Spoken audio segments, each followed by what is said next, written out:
Okay. Hey guys, I'm Victor. We're here at the Soup Can again for part 2 of our blog post. Here with Agnes. Hi guys. Okay. So the first thing we wanted to ask you was more about yourself and like why you chose to start your restaurant here in Kingston, and also more about like why you chose to do soup. Oh yeah, why I chose to do soup. I love soup. I am Polish, so soup is nothing new to me. With our meals, we usually had soup actually. Like that would be the first course, and then we would have our meat and potatoes. So soup is very dear to my heart, and I am now currently carrying my second child.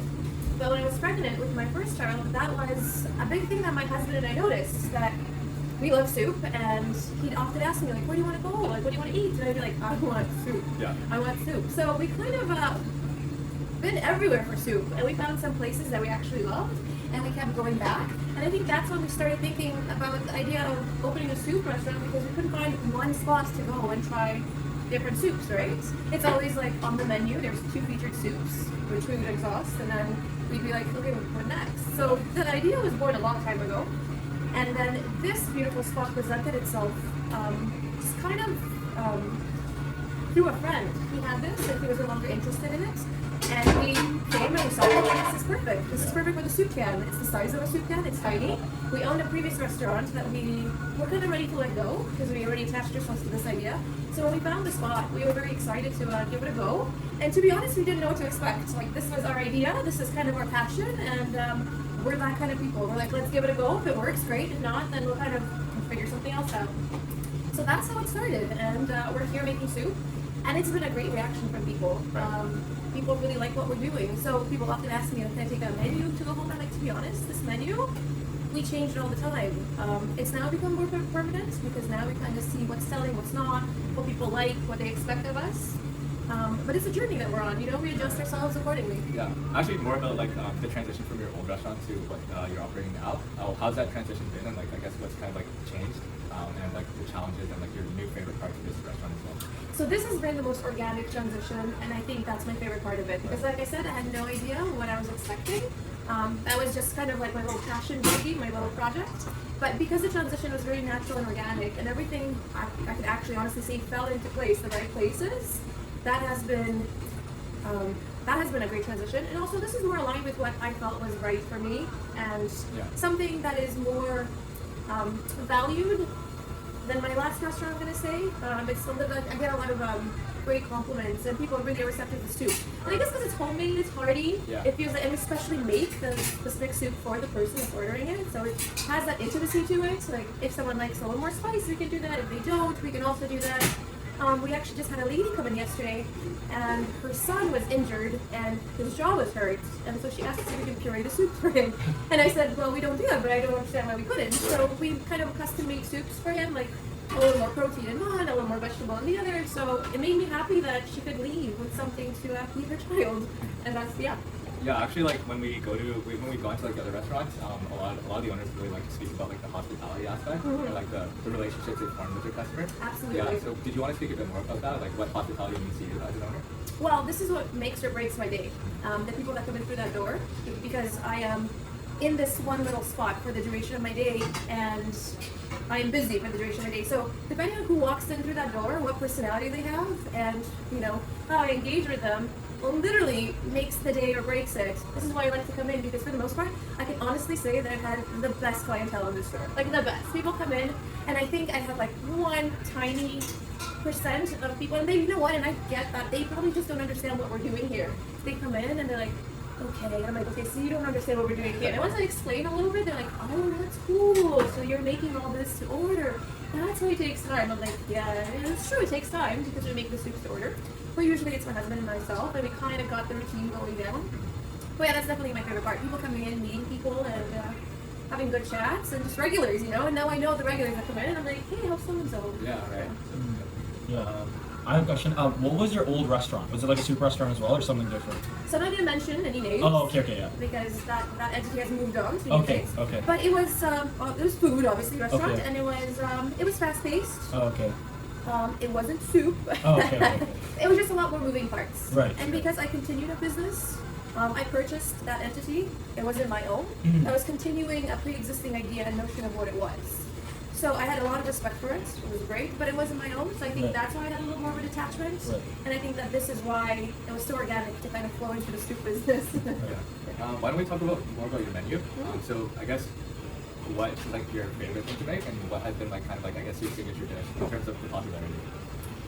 So this was kind of it caught us off by surprise, because when we opened up, we knew right away that we need to cater to the people that we couldn't cater to previously, meaning gluten-free and vegans. Like those are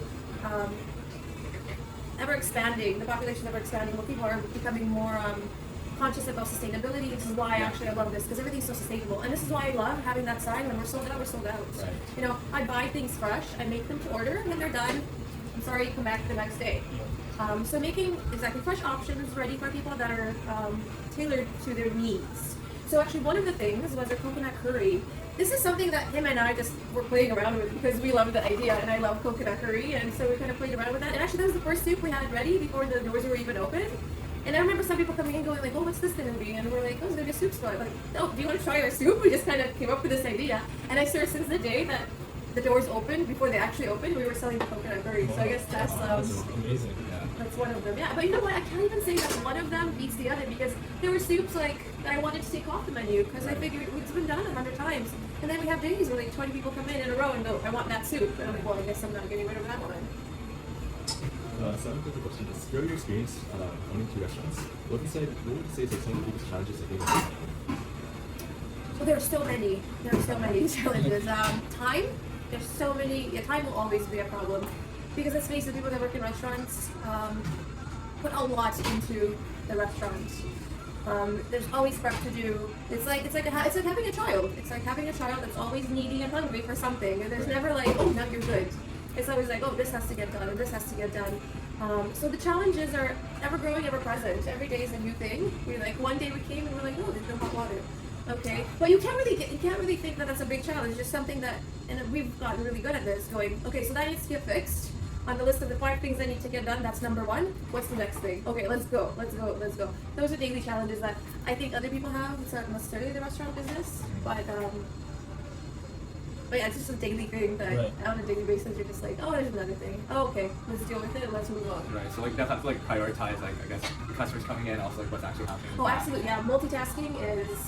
Yeah, exactly. I might be having a conversation with you, but I'm probably doing 4 things in the back. It may look like something's like not happening, but I'm probably doing like 4 different things. I have some on hold because I'm like dealing with things now. Right. One thing I was wondering was like I guess soup is like it's really nice for in the winter time or like when it gets cold, but Yeah. does your demand kind of like fluctuate in the summertime? Absolutely, yeah. We opened and it was a heat wave. Oh. Because, yeah. So we opened in the summertime, and like I said, before the doors were open, we were already in here kind of figuring out how this is going to work. So for like the first couple of weeks, we're like, what are we doing?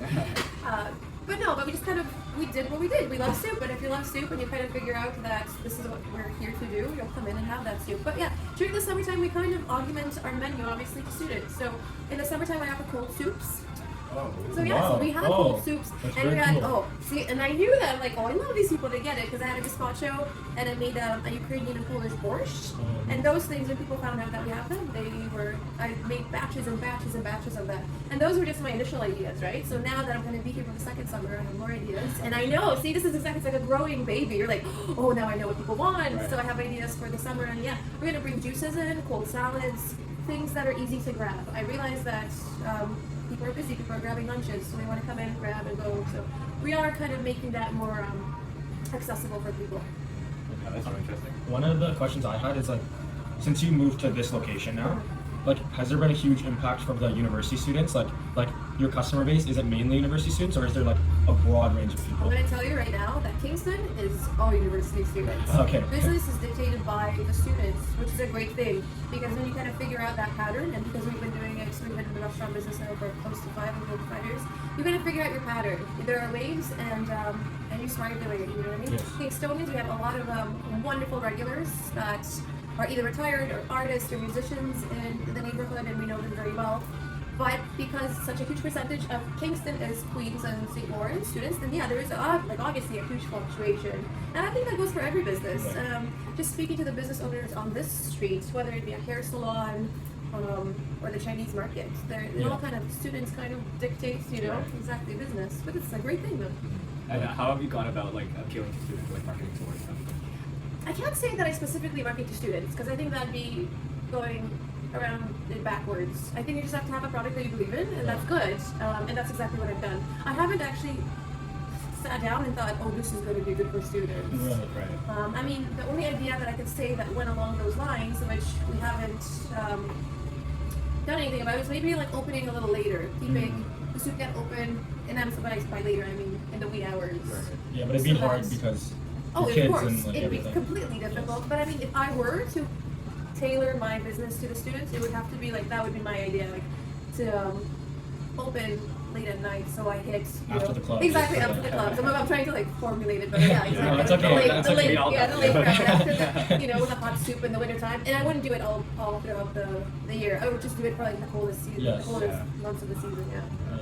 Yeah, I come here. We were like actually really looking forward to. The Yeah, we were all so cold, but We're we're gonna be so like, happy when we it's come just here like- and drink the soup. Well, yeah, exactly. The increase in business since the weather, the temperatures drop has been crazy. Yeah. We knew it was going to happen, Yeah. but you never really quite, you can never be ready for it, especially with the space that we have, right? Yeah. So it is what it is. We Yeah. try our hardest. Honestly, about your space, like, I think it's like so cool because you have exposed brick here and you have exposed stone here. So this is an alleyway, right? Right, yeah. This is an old alleyway here. It's a very good one. Really? Yeah. Wow. So the horses used to come through here, and in the back of the building, where it's now the Royal, that was like the parking lot for the horses and the Oh, carriages. like that's yeah, the stables, yeah. Just think, yeah.